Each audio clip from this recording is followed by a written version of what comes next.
welcome to the 5 proven tips that convert sellers to closing. This is so prevalent right now, right, Aaron? I would say this is the number one conversation we're having with our clients on a weekly basis, hands down. Yep, if I just had a recorder that I could just play for every call. Well, and listen, we know that there's obviously a lot of popular groups out there that you guys are members of, and this is probably when I look at those threads, it's one of the highest rated conversations that's being had out there. Yeah, that's exactly right. So my name is Emily Baker. I am from Ozark, Missouri. So if you've seen the show The Ozarks, it's kind of like that without the cartel. And I co-lead the Take More Listings Now and Convert Sellers to Closings with my partner, Aaron. Yes, from San Diego, where we have Anchorman. We don't have, a Netflix show, but we have a movie. And so, Emily, we're going to go a little bit fast and furious today because we do have a lot we want to share, a lot we want to cover, and we're excited about the topic. Is that cool with everybody? And if you haven't already, let us know where you're from. By the way, you never know who might see that has a referral for you.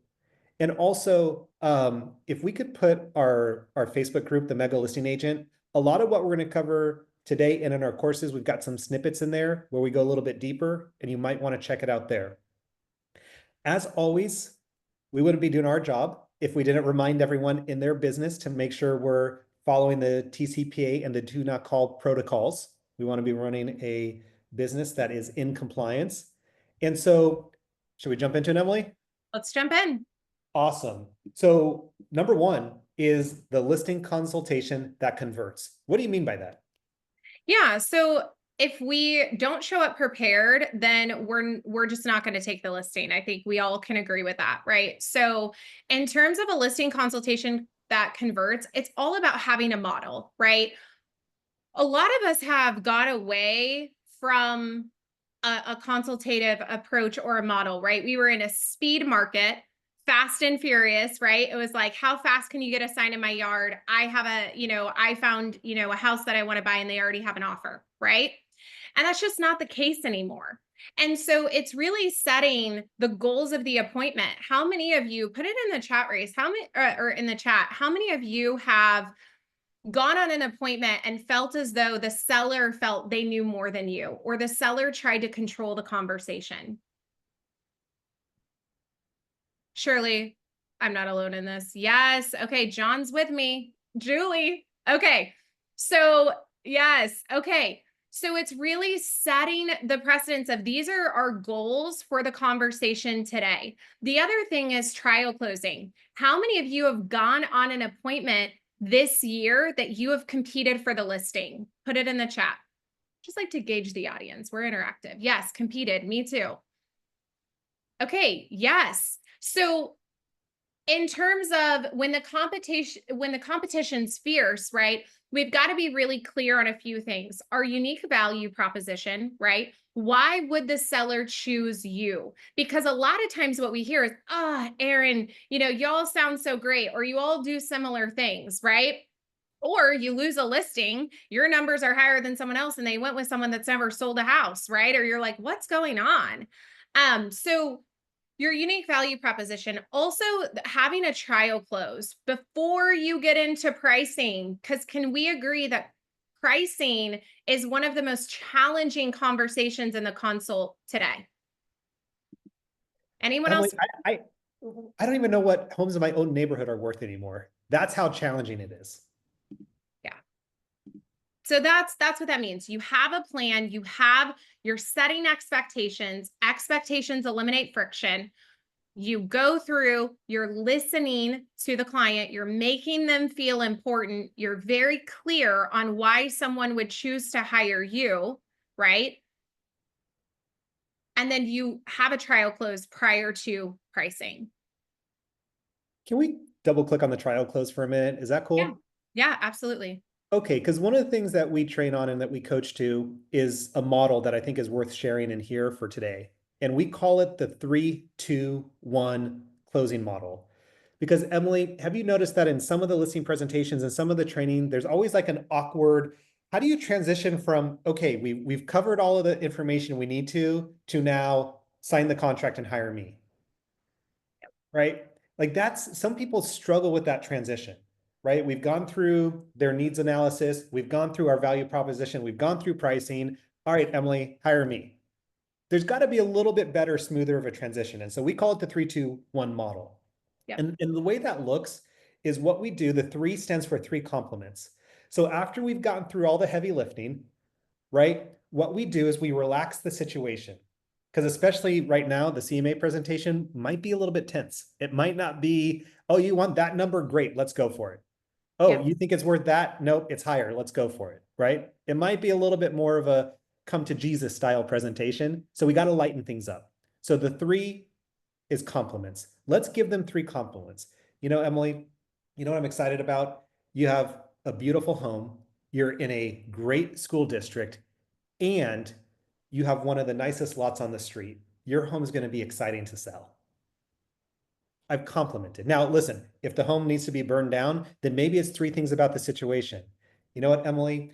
How great that you've built up this amount of equity in the 40 years that you've owned your home, such that you can now take it and do whatever it is you're now going to go do with it. How exciting is that? Right? So you're going to give them 3 compliments, either on their home or on their situation. Yep. Then, to your point, Emily, it's the 2 trial closes, right? And our favorite 2 trial closes, number 1 could be around photography or staging. If we were to have our stager or photographer come out to shoot the property, which day during the week typically works best for you? That's a great trial close, right? If they say yes to that, let's just try one more just to make sure we're not hearing things, right? So, Emily, once we start the showing process, what's the best way for us to let you know of a showing? Do you want us to call you, text you, or email you? If we get a positive answer to the first trial close and to the second trial close, is it a high likelihood that we've got them? Yep. That's right. I think so. And then, of course, the 1 is great. Let's review the paperwork so we can get started. 3 compliments, 2 trial closes, and that leads into the 1 hard close. So, Emily, talk to us about Price is Right strategy. Yeah. Pricing's big out there. So pricing it right is a lot of us right now, like Aaron said, like, I don't even know what a house is worth in my neighborhood, right? A lot of us right now are utilizing data. We're comping off of other active properties that are sitting in the market, right? We're comping not ahead of the market, but to the market around overpriced properties. And so what's really important is a few things that you can do, right, tactically. When you're pulling comps, if there's a property that's under contract that shows up, call the agent, ask about their activity, ask if they received multiple offers, right? Ask that. Appraisers are doing that right now. I just had a client today say that they're getting 3 to 4 appraiser calls per week, meaning their appraiser's calling saying, "Hey, I know you can't give me the number, but did it go above? Did it go below? Did you get multiple offers?" Right? Like, because they don't know. That's the thing. The markets are moving and changing so rapidly. And so we've got to be really clear on what's going on. It's also prevalent knowledge when you're talking to a seller. Hey, have you seen the property a couple streets over on Lansdowne Drive that's actively on the market? It's been on the market about 30 days. Yes. Great. I called that agent. They've only had 3 showings. Now, what we tend to see is that there are 4 things in the first 2 weeks we're looking for when it comes to activity ahead of the market. Number 1, 3 to 5 private showings per week. Open house attendees are not private showings. So 3 to 5 private showings, right? Open house attendees just mean that our marketing worked. Number 2, positive feedback from agents and their clients. No feedback is feedback. If an agent has a client that's interested in offering on the home, what's their first call that they're making, Aaron? To you. To you, right? They're asking if you have any offers. They're asking about the seller's motivation level. They're asking, right? To you. Number 3 is second showings. And number 4 is offers or talks of offers. If we're not seeing 3 to 5 showings per week as a leading indicator, we're 10% off price. If we're seeing 3 to 5 showings and yet we're not receiving offers, we're generally about 5% off price. So based on that, this property, while it may be listed at $425,000, it's 10% off price. Yeah, Emily, this is a scientific equation. This is like gravity. The market doesn't lie. And this is based off of not just, this is research going back 60 years with NAR, right? Now, NAR oversimplifies it. They just say 2 weeks or 10 showings. That's sometimes too simple for the sellers. So, which is why we have the 4 metrics. We got to give them a little bit more robust of a picture. Yet those percentages that you're off by, it's either 5% if you're seeing some but not all, or 10% if it's crickets. It's a scientific formula. It doesn't lie. And going back to pricing, one of the things that, if you've got a listing and you're either saying or thinking it's priced right compared to the comps, just know that that's a trap. Yep. Right, Emily? It's a trap. And the reality is the comps might be outdated.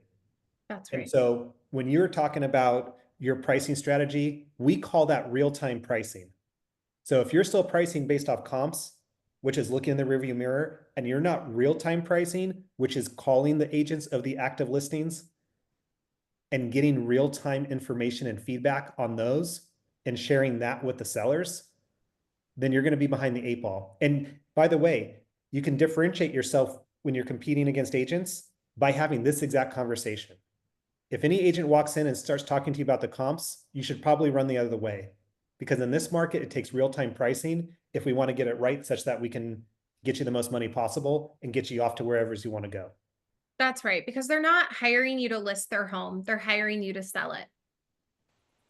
That's right. The market has spoken. That's right, Ronnie. Yes. It's all the market. And what those metrics do is it takes all the pressure off of you, right? The biggest challenge that agents have is when they try and own the market. No, the market's going to tell us based off of these 4 metrics. And when we're delivering that feedback, here's what the market has said. And based on what the market has said, here's the percentage we know we need to adjust such that we can now get you sold. Makes it so much easier. Would you agree? 100%. Objections. Whew, objections. There are so many. I feel like a few weeks ago, I got hit with every objection in the book at an appointment. Oh my goodness. I was telling Aaron, I was like, every single appointment or every single objection that you could ever think of, I literally got hit with. They are so prevalent right now. Sellers want to make the right decision. They want to be confident in the decision that they're making, right? So some of the common objections that we're seeing is compensation, right? Compensation in the absence of value, it's always a compensation conversation, right? So again, that's just going clear back to your value proposition. The other one that we're seeing as I'm interviewing multiple agents, so differentiating yourself, going back to that value proposition. Another one is this is one. I'm not sure if right now is the time to sell, or I don't think it's a good time to sell. Who's gotten that one recently? Put it in the chat if you've gotten that one. Yeah, I've got that too. Yes. And remember, sometimes that's not even an objection. Objection is just a question. Sometimes they just literally need your input on, are they making the right decision or not? Yeah. So I will say our consultation, Aaron, in terms of the listing consultation that we go through with market data, it is the #1 feedback that we've got from all of our trainings that has made the biggest impact on getting the listing signed and creating urgency with the sellers. It's macro market data, so national data, local data, which is your MLS data, to the hyper local data, which is their target market. So when you go through that in a consultation, national, local, and you tell the story and they're authoring what you are sharing. We don't have time to go through it today. And yet it eliminates that entire objection. Would you agree, Aaron? Oh, hands down, hands down. And if we go back, and John, I see yours, I can't find a replacement home. I love that one. Yeah. Yet, Emily, if we go back through the big ones, which is compensation, right? We're interviewing other agents. Mhm. right? Is now the right time, or there's nothing out there for me. When we go back through those, if we go to we don't have time today to run through all of them, but I want to give you a little snippet on each one of them. Yep. Something to think about. So when there's when there's a compensation question, right? Or they're comparing us or pushing on us to, make an adjustment to our compensation. And again, there is no standard compensation out there, right? Everyone Yeah. can negotiate and choose. We Right. gotta we gotta make that disclosure. I always love to make the point that I can appreciate that, Mr. and Mrs. Seller. And can I share with you how trying to save that 1 or 2% upfront will end up costing you 3 to 5% in the long run? Can I share with you how trying to save that 1 or 2% upfront will end up costing you 3 to 5% in the long run? That's the immediate thing that should come out of your mouth, Yeah. right? Now, when it comes to multiple agents, this is the one that agents are afraid to ask. Hey, and by the way, should you ever walk into an appointment where you don't know who the competition is or get surprised by the fact that they're interviewing other agents? No. No, we have to assume that they're interviewing other agents. So we should absolutely, in our pre-qualifying conversation before heading out there, asking the question, besides myself, will you be interviewing any other agents? And if so, who? Right? And oftentimes sellers might push back on us, right? Well, yeah, but I don't feel comfortable sharing that information. Hey, I can certainly appreciate that. And the reason why I'm asking is because as agents, there's a lot of things that we do that are very similar. And what I find is it's actually more beneficial for us, instead of showing up and talking to you about the same things you might have already heard, is that to help you make the best decision, would it be okay if I show up and talk to you about what makes us different from the other agents you're interviewing? Would that be helpful? Great. Who else do you have coming through? And I'll be prepared to tell you how we're different than those other agents. Right? Because now if we have that, and listen, there's more to it than that. I don't have time to go through the whole thing, right? They don't just, say, oh my gosh, let me. However, if I'm now prepared and I know who my competition is, whether it's our track record, whether it's our location, whether it's our value proposition, I don't know which one it's going to be, but I'm now way better prepared. Instead of showing up and just giving a presentation and crossing my fingers and hoping, I can now give them something to think about. Because Emily, one thing that we've learned over the thousands of appointments that we've been on is that at the end of the day, no matter how great you are, no matter how experienced you are versus your competition, the seller is always left with, they all sound so great. And it becomes a crapshoot. Unless we can help them make a decision, which is the whole reason why they're interviewing. They're interviewing because they want to choose the best agent, yet no one is actually helping them choose the best agent. They're just presenting information. That's So right. Yeah. anyway, And on the objection that we're hearing in terms of, is now the right time? One of the simple questions, we don't have time to go through the market data. And yet one of the simple questions that I ask sellers is, you know, Mr. and Mrs. Seller, I can appreciate that. And yet the market does cycle every 7 to 10 years. And we're on the beginning of the cycle shift. So are you willing to hold on to the property for the next 7 years? and then using data to back that up, correct? Yep. Yeah. Yeah. Which we don't have time to go over today, but yes. So all right, this is the listing launching plan as a fancy way of saying what? Yeah, it's just your marketing plan, getting Yeah. it on the market, right? Its preparation is key. Right now with it, listing inventory up, right? We have more listings on the market than we've had in years. At the end of the day, it's more competitive out there. And the things that matter didn't matter a few years ago, right? And so, and some of us, if you haven't been in real estate for longer than 5 to 7 years, you may not know. And that's okay, right? Like different markets, different times, different opportunities to learn and lean in. But what matters, right? Condition matters. We know that a home is priced based off of the market, their location, and their condition. Their condition absolutely matters, especially when there's more options. How do you run a listing marketing plan that attracts another seller?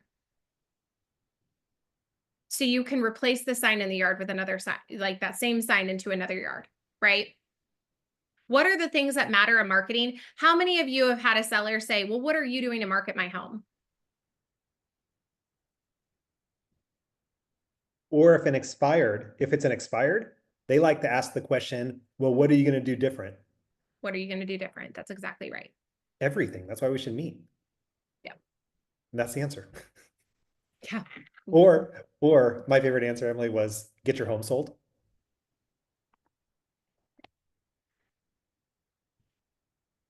So what do you need to know? What do you not need to know? What do you need to do in order to get another listing from your listing that you don't want to be known as an agent who carries a lot of listings. You want to be known as the agent who gets property sold. Yeah, and because we were coming and we're now a few years into this market, right? Yet again, going back to when the market was ripping, things fell by the wayside, such as just this is just sold postcards. They fell by the wayside, right? The need to do, open houses fell by the wayside. There were a lot of things that we used to do, back in the day, if you will, right? That just people forgot about when listings were flying off the shelves, flying off the shelves. And yet I look at this market as an opportunity because what we didn't have in that last market was the ability to really leverage the listing into more. And this market brings that opportunity, which I think is pretty exciting. Yeah, I agree. I think open houses are also one of the best ways to get listings. And if you aren't getting listings or results from open houses, then that's that's an opportunity because I'm seeing that across the board. Seller communication throughout the listing, days on market. Are y'all's days on market increasing in your market? Put it in the chat. Listen, I'm not in Houston, but I talked to my client today who is. For the first time in the history of Houston Metro, they've gone over 40,000 active single family homes. Those people need communication and a lot of it. Yeah, days on market is getting longer. Yes. We haven't had that where we're communicating, right? So we're going back to and Aaron and I's full production days where, you're carrying listings and you're signing 6 to 12 month listing agreements, right? And you're you're doing your communication plans and weekly communication. And what does that look like? And a part of seller communication throughout the listing is also the adjustment strategies, right? If it's not moving, right? If we're not getting those 4 leading indicators, what is that conversation? What are the market updates, right? So days on market, what are the pendings? Has anything gone pending? If I were a buyer and I were to shop your home, what would my search criteria be? How many of those properties have been under contract since we've gone on the market? Right? What did they go under contract for? I know we can't always know the pending until it closes. However, again, you can call those agents and ask and get the feedback, right? We've got to take that time for client communication because I don't know if y'all have put your house on the market, but the first few days are brutal, right? You're anxious. You're like, oh my gosh, it's, you're yelling at your kids to put their cups in the dishwasher, right? Make their beds, all the things. It's stressful. And there's a lot of anxiety because they're worried. And then if they're not getting showings, if they only had 1 or 2 people through an open, let's put ourselves in their shoes of what would they need to know or how are they feeling? Yeah. And Emily, absent a robust communication protocol, your clients are going to make things up, right? When they're not hearing from you consistently, and it's every day, it's every day. If they're not hearing from you every day, they're making things up around not what you're doing. They're not sitting there saying, wow, we haven't heard from Emily and Aaron. They must really be working hard to sell our listing. That's not what they're making up, No. right? And so we have a great protocol that we go through on how we can systematically touch them daily without a lot of effort, such that they feel completely taken care of. We're getting ahead of any problems or challenges. We're communicating the information they need to know about the market and the showings and the feedback, such that we can successfully get their home under contract and move them on. And fall through is another thing that we're seeing. Property fall through is increasing, right? So again, having that robust communication with your seller and knowing what to be communicating such that you're not playing defense, right? We're playing offense. So they're not going, hey, let's have a broker caravan. Hey, could you do an open house? I want an open house every week since it's done, right? What are you doing? What are you doing? What are you doing to sell my house? That's right. That's a symptom of you don't have robust communication. That's exactly right. Yeah. So what do we got for them? Yeah. So if you've been in the industry less than 5 years, 7 years, if you are needing a refresher of this market, maybe you've been in the industry for a long time and you need a refresher, we have two programs: Convert Sellers to Closings. Everything that we discussed today, that is exactly what we are going to dive into. So every single thing in a playbook, with the dialogues, you will get our full consultation. You will get all of our objection handlers. You will get all of our price adjustments, all of our pricing. We actually walk through how to price a home in today's market using Aaron's market. So he actually goes on the MLS and shows you, like, here's how I would pull this, right? All of our communication templates, every single thing we go through in that course that we discussed today.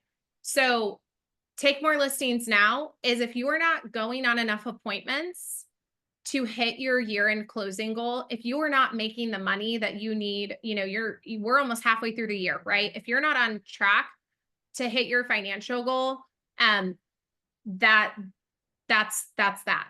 If you have listings that are sitting and they're not selling, or your listing gone on to take in conversion has dropped, or you're finding sellers aren't as motivated, this one's for you. If Or you're you're like, losing out on listing appointments. You're going on and you're not getting them signed. Your other agents are beating you. that's right. Yep. So if you're like, hey, I'd like both, you can sign up for both and get 20% off using the code MLA20. If someone will put that in the chat for me, Ashley or Graham, thank you.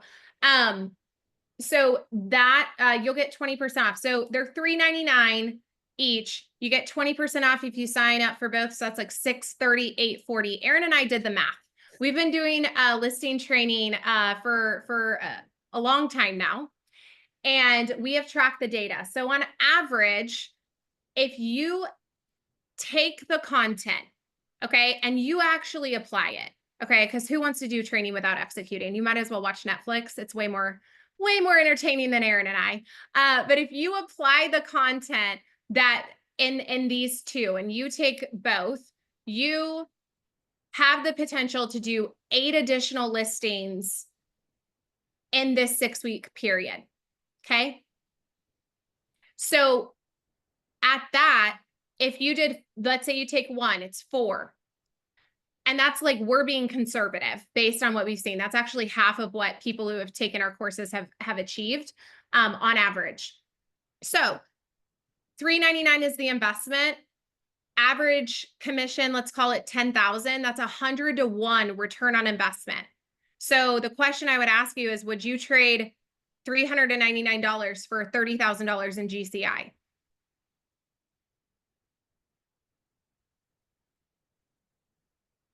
Or $638 for $60,000 in GCI? Yes, Nancy, we do run through the CMA process on that. So if nothing changes, Aaron, nothing changes. The market is changing, and we are either going to invest in ourselves and we're going to take action, because these, this market, this is the time. I'm seeing it. Aaron's seeing it in our rosters. Our clients are taking their unfair share. The markets are changing. We had a team, we co-coached together, a team. They took 41 listings last month. Just a few listing agents too, not like 20 listing agents doing that. And yes, these are separated. However, we have adjusted it and enhanced it based on the shifting market. So if you've taken one of our trainings in the past, this is going to be, I think it's going to be quite a bit different. Okay. This is primarily hyper-focused in this market that we are in. And yes, it is 2 payments. So it's 2 payments. So the first payment is billed, and then the next month, the next payment is billed. So it's not an all at once fee either. All right, Emily, we've hit the end of the road time-wise. We appreciate you guys. Check us out in the Mega Listing Agent Facebook group also, where we got more information, and we will see you on the call. See you, everybody. Bye, everyone. Thanks all. Email fasttrack@kw.com if you have any follow-up questions. Thank you. Yeah, have a good week and good long weekend.